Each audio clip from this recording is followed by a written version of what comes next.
My topic is the music of John Cage and the New York School composers. Besides Cage, these include Morton Feldman, Earl Brown, and Christian Wolff. But I need to begin here with one of the most difficult to describe works of modern art, Marcel Duchamp's Large Glass, also known as The Bride Stripped Bare by Her Bachelors even. It took Duchamp 8 years to complete, and he refused to consider it completed even then, presenting it as a work in progress to the end of his life. When the panes of glass were cracked in shipping, he decided that he liked the pattern of cracks, especially because they had a kind of symmetry that he himself hadn't had any part in creating. His willingness to incorporate accidents like this into his art was decidedly eccentric at the time, but it proved to be a significant eccentricity. The work is made of two large panes of glass with bits of wire, lead foil, dirt, and other materials pressed between them to create a very abstract design, dimly evoking the scene described in its title. The bride is in the top panel, trailing a cloud-like halo. The bachelors are grouped to the left in the bottom panel, next to the sort of whirligig-shaped machine which Duchamp called the chocolate grinder. There are a number of inside jokes and allusions to ideas and themes embedded in the large glass. A book of sketches and notes on its creation that Duchamp created, called The Green Box, deepens rather than explicates the work's enigmas. The large glass defines an interstitial zone between representational and abstract art, between painting, sculpture, and installation, and between intention and accident. Duchamp is intensely aware of the fact that when we look at representational art, the representation is an artifact of our perception at least as much as it is of the brushstrokes on a canvas. Since Duchamp was a major influence on the painters that influenced John Cage, as well as on Cage himself, he is the logical starting point. You certainly know Duchamp's Nude Descending a Staircase, a cubist masterpiece that seems to challenge the limitations of representational painting.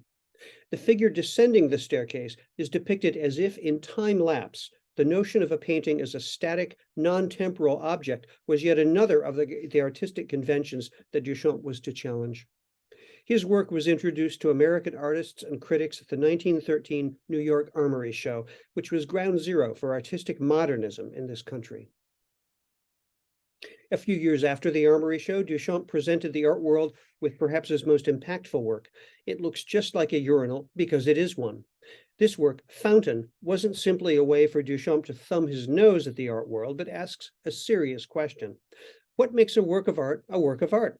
And what separates art from everything that isn't art? Is this art because it's signed and exhibited in an art show? If not, what else is required? Is art a commodity or a utility or something else?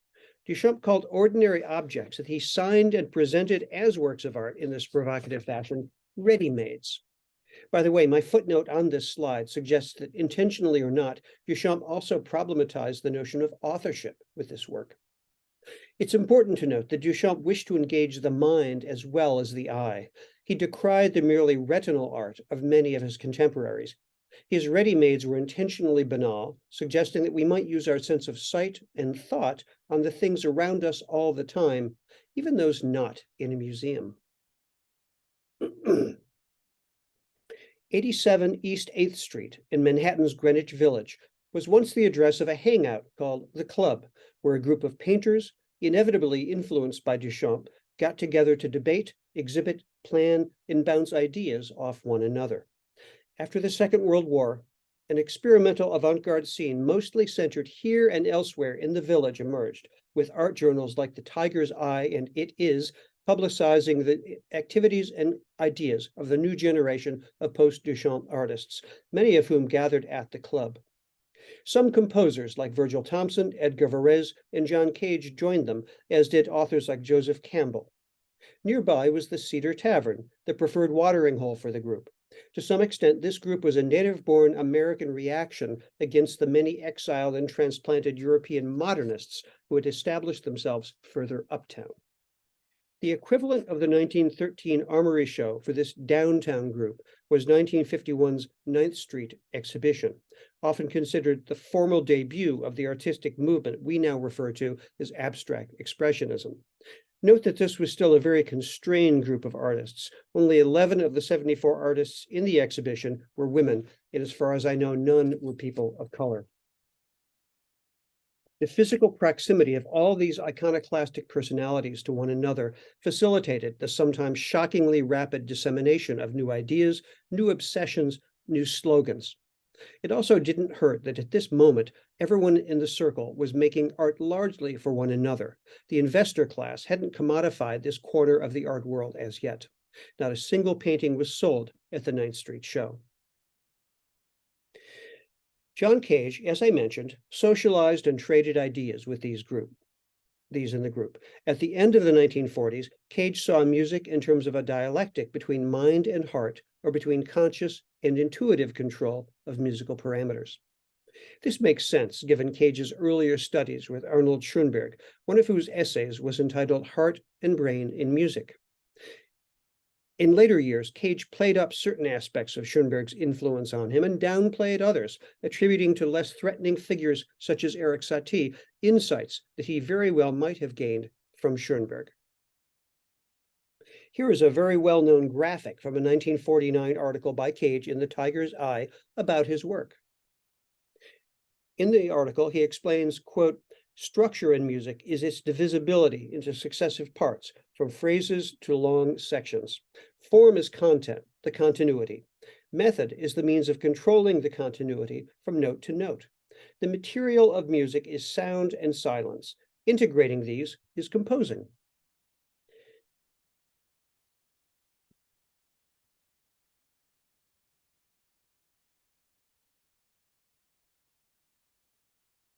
In an earlier article, he discussed the underlying forces that he perceived as being in dialogue in any work of the performing arts. Quote, with clarity of rhythmic structure, grace forms a duality. Grace is the play with and against the clarity of rhythmic structure. The two are always present together in the best works of the time arts, endlessly and life-givingly opposed to each other. Similarly, shortly after ending his studies with Schoenberg, Cage devised what he called square root or micro-macrocosmic structure, schematized in this diagram. This example derives from a minor work of Satie's in which Cage claimed to have discovered this technique, under which the proportions of larger sections of music are mirrored by the proportions of the smaller sections that comprise them. But Cage applied this logical, mathematically precise system only to the rhythmic structure of the works he composed in this period. As he suggests, he left it to the heart, which is to say his own subjective choice, to determine the rhythmic structure's sonic contents, which he called form, and which he defined as a combination of the materials selected for a piece and the methods used to combine them. Again, we see a dialectic between the conscious and intuitive parts of the composer's mind, a dialectic that never fully disappears from his work.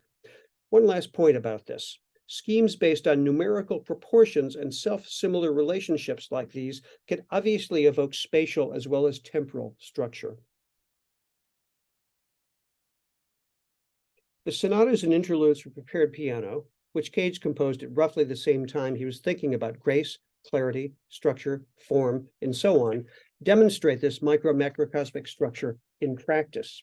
Here is the fourth sonata's rhythmic structure, 3-3-2-2, expressed on the macro level as twice 30 whole notes, followed by twice 20 whole notes, and on the micro level by successions of 3, 3, 2, and 2 whole notes. By and large, the music surface conveys this structural scheme clearly, articulating boundaries between segments by introducing new motives. But at certain places, shown here with boxes and asterisks, such boundaries are obscured by sustained long notes and/or a continuation of motives past the start of a new segment. I'd play this for you, but my ability to manipulate the technology is such that I suggest that you simply make a note to go and listen to this recording or another one for yourself later on YouTube or a similar venue. It's available quite easily. I recommend Bierman's recording, but there are many good ones.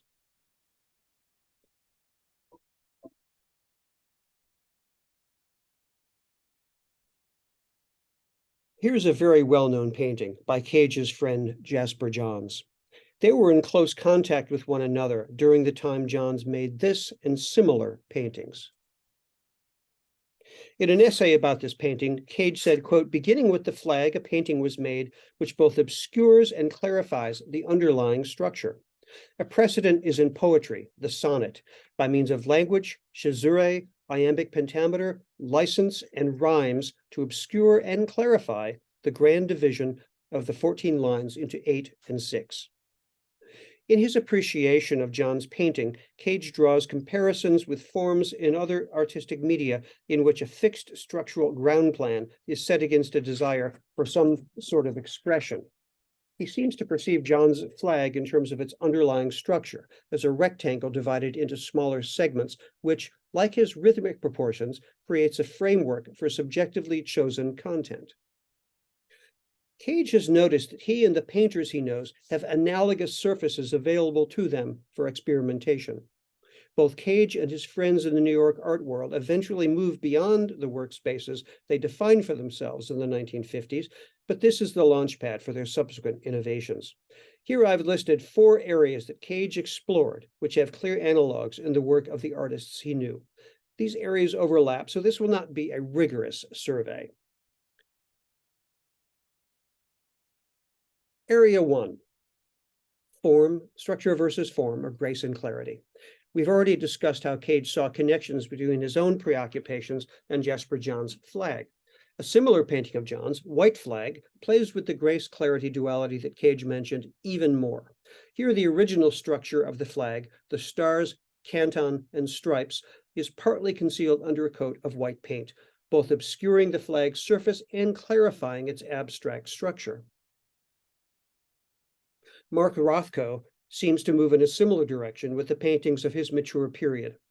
There is a geometry beneath the surface of his color band paintings, and perhaps a sense of conflict between the division of his canvas into orthogonal sections and the urge to overflow or negate these divisions.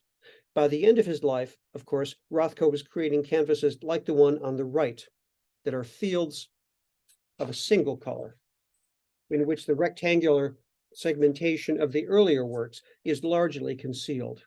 But these are an endpoint in the continuum the earlier sectional paintings define. Area 2, art from found objects leading to erasure of art-life boundary. In 1940, his percussion instruments unavailable, Cage placed bits of metal and weather stripping between the strings of a piano, creating Bacchanal, the first work for prepared piano. When you press the key on a normal piano, you get the note that it was tuned to, part of a system of tuning and a system of scales and harmonies deeply rooted in traditions and conventions of organology, tonality, and so on. When Cage prepares the string actuated by that key, you get an unpredictable result, a sound with potentially vastly different properties, and it will be different from piano to piano. Determine position and size of mutes by experiment, he tells the pianist here. The found objects inserted between the strings lead to the displacement of conventional musical material by noise, in other words, by heretofore unwanted sound. There is a similar intrusion of the everyday into the domain of art and the combines of Robert Rauschenberg, clear descendants of Duchamp's ready-mades. These works were of great interest to Cage as well. To quote the Robert Rauschenberg Foundation, combine is a term Rauschenberg invented to describe a series of works that combine aspects of painting and sculpture. Virtually eliminating all distinctions between these artistic categories, the combines either hang on the wall or are freestanding. With the combine series, Rauschenberg endowed new significance to ordinary objects by placing them in the context of art. In Cage's imaginary landscape number 5, the performers are instructed to select any 42 phonograph records and intermix excerpts from them in accordance with the graphic score. The juxtaposition of arbitrarily selected objects or parts of objects, excerpts of music or speech in the case of Cage's imaginary landscape, bits of newsprint, old photos, twigs, and so on in the case of the Rauschenberg, militates against the human tendency to perceive system, syntax, or meaning. The composition indeed becomes its own system of meaning.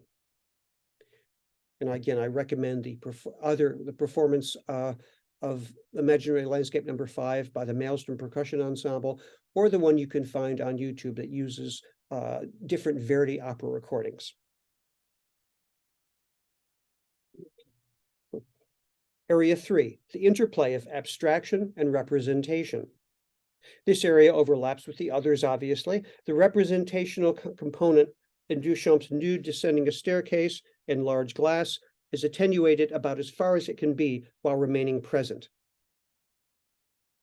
We were to see a similar attenuation in Rothko's earlier works. Here also is a Willem de Kooning painting. In both of these, it is as if an arrangement of human figures has been taken as a starting point for a process of abstraction. Cage explored this aspect of the New York School aesthetic for quite a while. In 1969, he emerged from an extended period of disenchantment with the process of composition to compose a work called Cheap Imitation, in creating which Cage took one of his favorite compositions, Erik Satie's solo oratorio Socrate, and subjected it to a process of abstraction reminiscent of the work of some of his favorite painters. Using an involved chance process, Cage creates a single-line melody on the rhythmic skeleton he extracts from Satie's work. If we allow Satie's tonal melody as a kind of representational musical object, Cage's Cheap Imitation is an abstraction of that object. And here again, I urge you to go and listen to the Barbara Hannigan's recording of Satie's Socrate is very good. There are other excellent recordings out there, and you can find recordings of Cage's Cheap Imitation online as well.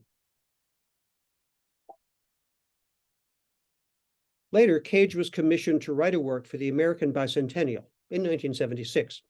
One of the pieces that resulted from this commission was an organ work which Cage composed by taking hymns from the 1794 hymnal, The Harmony of Maine, and, using chance procedures, decided which notes to keep and which notes to remove. Notes that remained were sustained according to chance procedures, and the organ registration was determined in a similar fashion. This, in essence, is Cage's version of Jasper John's White Flag. The original image peeks out from beneath a layer not of white paint, but of silence. And there are good recordings of both the Belcher hymns and some of the Harmony of Maine is available as well. Pier Giovanni Domenghini is the organist in the recording that I found. It's also available on streaming services. Area 4, letting go of control, leading to indeterminacy.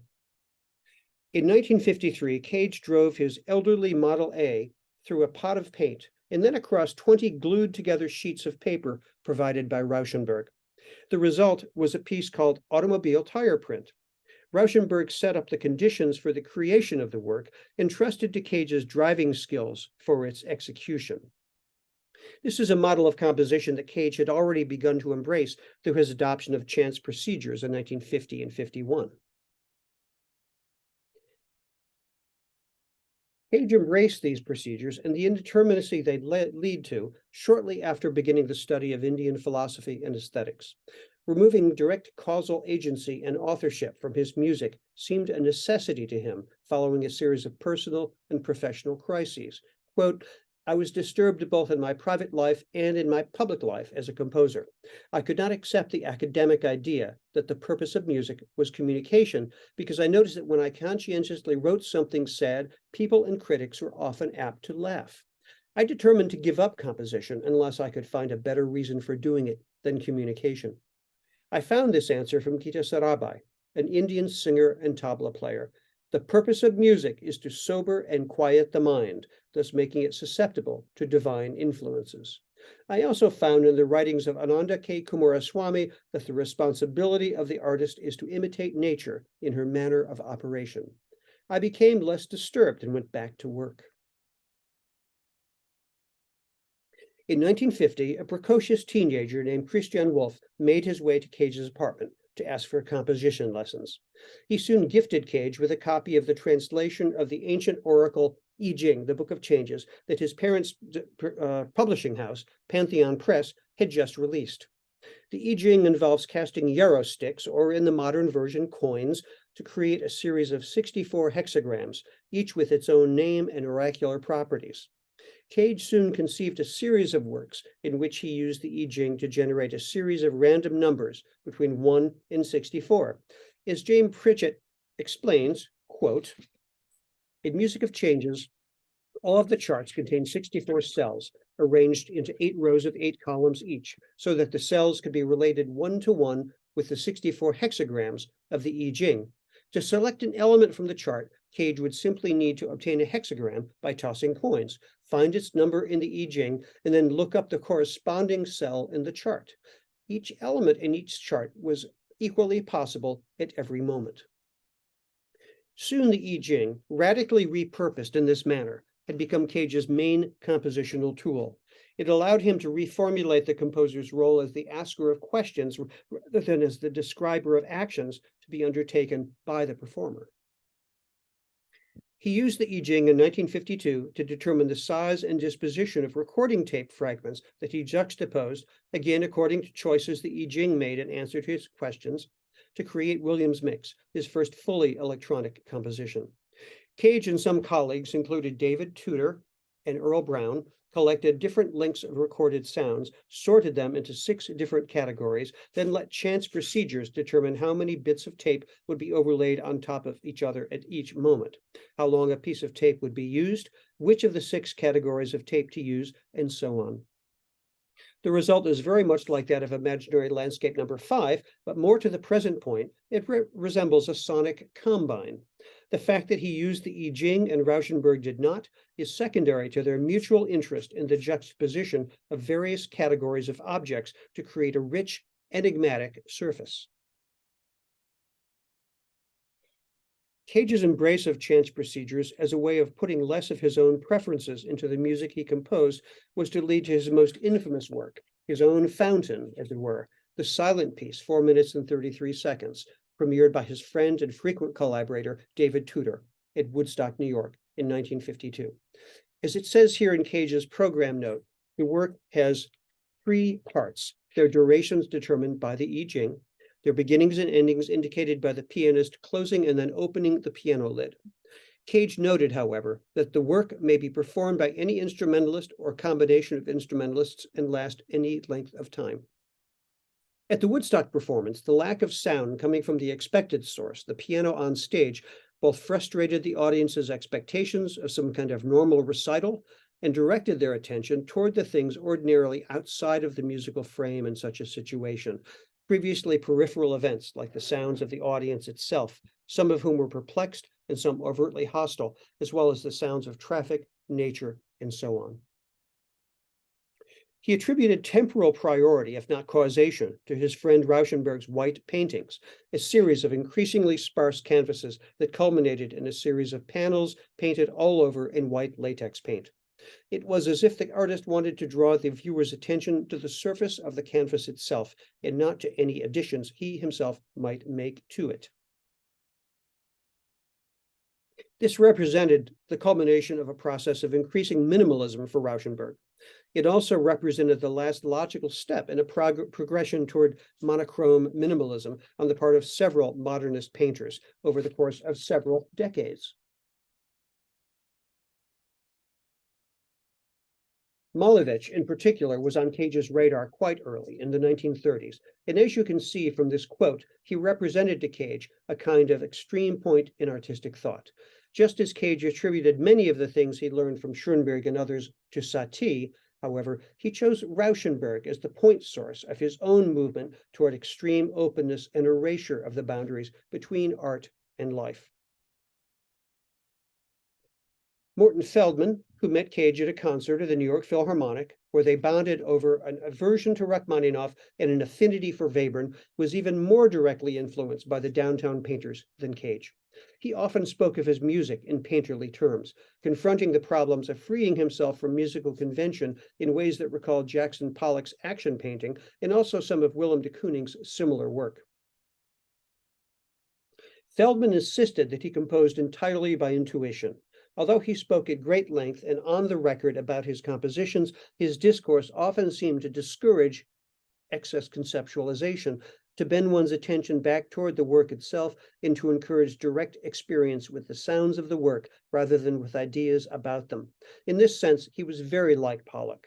Quote, "I realize now how much the musical ideas I had in 1951 paralleled his mode of working," unquote, Feldman wrote in 1981. Quote, "Pollock placed his canvas on the ground and painted as he walked around it.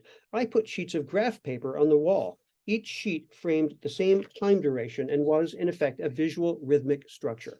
What resembled Pollock was my all-over approach to the time canvas. Unquote. Feldman also said, the new painting made me desirous of a sound world, more direct, more immediate, more physical than anything that had existed heretofore. He compared conventionally notated music to still photography, suggesting that he wanted something more akin to Pollock's action painting. His solution was just as revolutionary as Cage's embrace of chance procedures at roughly the same time. This is the first page of the score to Feldman's Projection 1 for solo cello, one of the earliest of his graph pieces. Here, time is depicted graphically from left to right. The bottom row of the score shows when the cellist should play a note with the bow, arco. The middle row shows when the cellist should play pizzicato, and the top row when they can perform a harmonic. Lower position within each row corresponds to a lower pitch, higher position to a higher one. The specific pitches and places within each frame is left to the discretion of the performer, so no two performances can be quite the same. And again, there are good performances of this available. The Barton Workshops is quite good, and you can find that on YouTube. Feldman's interest in the attack, sustain, and especially the decay of individual sounds led him to draw parallels between his sonic canvases and the physical canvases of his favorite painters. Beside Pollock and de Kooning, Feldman evoked the work of Franz Klein. Thinking of these influences, he said, quote, my obsession with surface is the subject of my music. In that sense, my compositions are not really compositions at all. One might call them time canvases, in which I more or less prime the canvas with an overall hue of the music.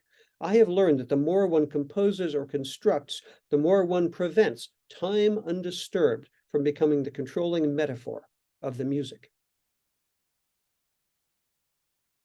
Feldman had a falling out with his close friend Philip Guston over the latter's turn away from abstract canvases like red painting, which Feldman owned, and which can hang comfortably alongside the works of the other downtown abstractionists, toward cartoonish, often disturbing images, like the one on the right here, or his controversial Klansman series. In justifying his return to representational painting, Guston paradoxically sounds a note here reminiscent of concerns about the separateness of art that Duchamp and indeed Cage had raised. Mark Rothko was also a major influence on Feldman. Rothko's movement from a kind of surrealistic quasi-representation in earlier works to the very recognizable color band paintings of his last period ended in a sort of photonegative of Rauschenberg's white paintings. The less there is of a figure-ground duality in their work, the more the surface of the painting itself holds our attention. Feldman also seems to have felt that Rothko gave him permission to create his famously long works. Quote, I was once in Rothko's studio when his assistant restretched the top of a large painting at least 4 times. Rothko, standing some distance away, was deciding whether to bring the canvas down an inch or so, or maybe even a little bit higher. The question of scale, for me, precludes any concept of symmetry or asymmetry from affecting the eventual length of my music. Here is a triptych from the Rothko Chapel in Houston, Texas, and here is a photo of the interior of the chapel itself.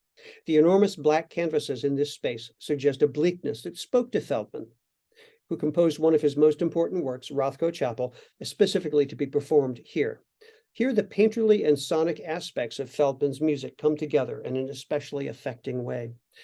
His interest was in sonic decay, after all, the sound that notes make as they leave our perceptual field. And in that sense, his music evokes the theme of mourning and loss that Ryan Dohoney sees as an overarching theme of Feldman's work. The theme of Rothko's work, according to the Rothko scholar James Breslin, is, quote, an emptiness into which all bounded objects have dissolved or from which they have yet to emerge. Absence has been transformed into a luminous, sensuous, diffused, and hovering presence. Rather than mourning specific persons or objects, Rothko's paintings mourn the losses entailed by the fall into the world of separate, bounded objects. Feldman's tendency to suppress the attack of the instruments he wrote for and to deny them accented, marked points of incipience reflects the same kind of loss of delineation. Listen to Feldman's Roscoe Chapel and read the statement by Rothko about his painting. Again, I'm not going to play the excerpt right now, but you can find this online easily enough.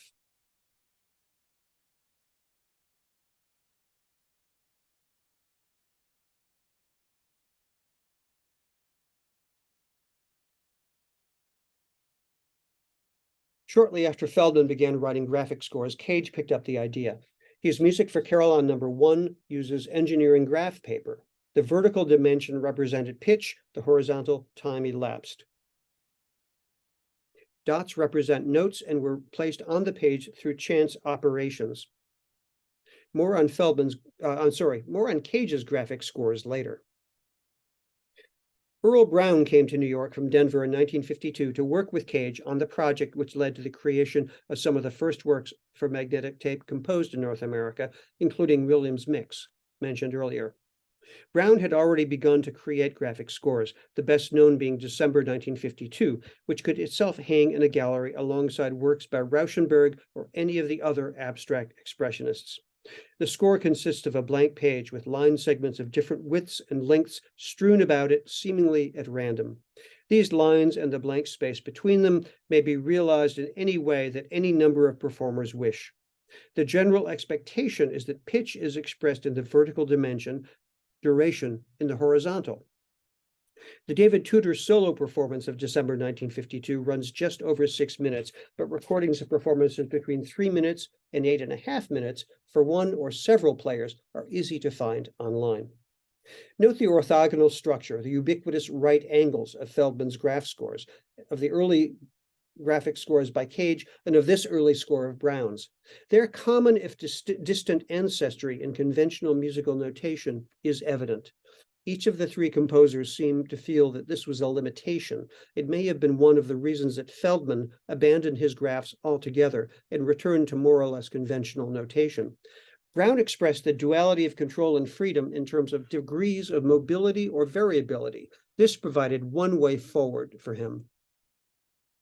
While some of Brown's music, like December 1952, is variable with respect to most or all of its parameters, some of it, like Available Forms 1, shown here, deal with indeterminacy in more constrained, modular ways.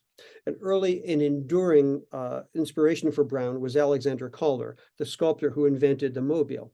Brown took his kinetic sculptures as inspiration for his own explorations, creating musical modules, some precisely notated and some less so, that interacted with one another in different ways.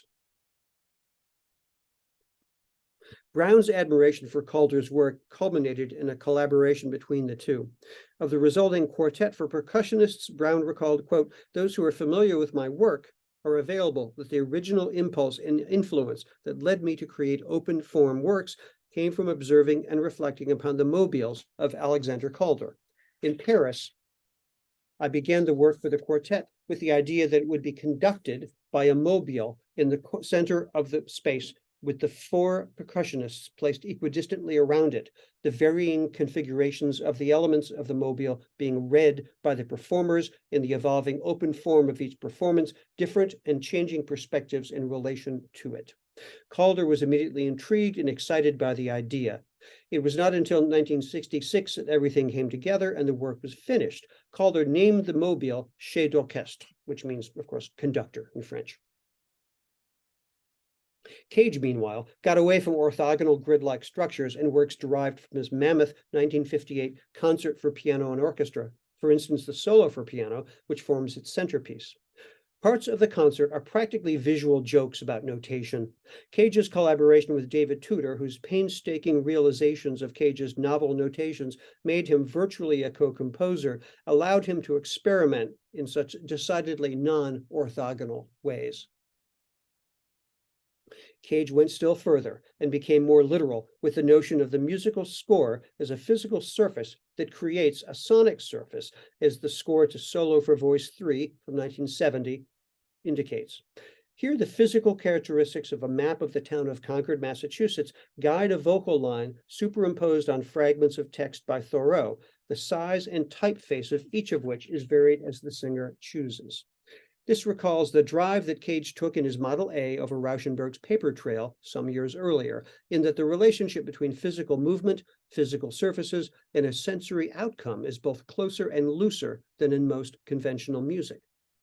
Cage's recipe for the solo relies on a clear connection with the painter's action on a spatial surface, making certain aspects of Feldman's metaphorical musical surface quite literal.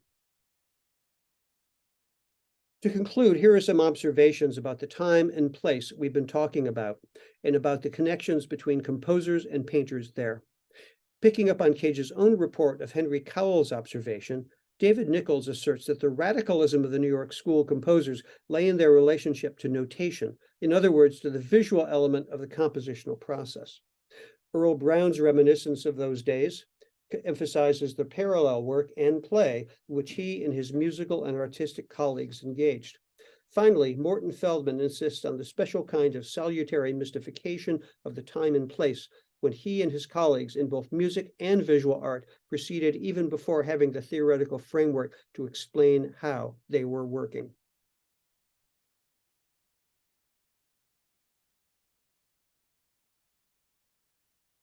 As a postscript, here's a series of canvases from the early 21st century by the German painter Gerhard Richter. They reflect his engagement with the ideas he found in Cage, and particularly his, quote, willingness to let go of certain kinds of control in order that other things happen. He doesn't go as far as Cage in terms of giving up control, as witness his continued embrace of the values of the skillful and artistic, values that Cage might have looked at askance, even as he himself displayed undoubted skill and artistry throughout his career, even while seeking to negate those values. I hope that some of the connections I've tried to make shed some light on this very special time and place and type of collaboration in recent musical, artistic, and cultural history. Thank you very much.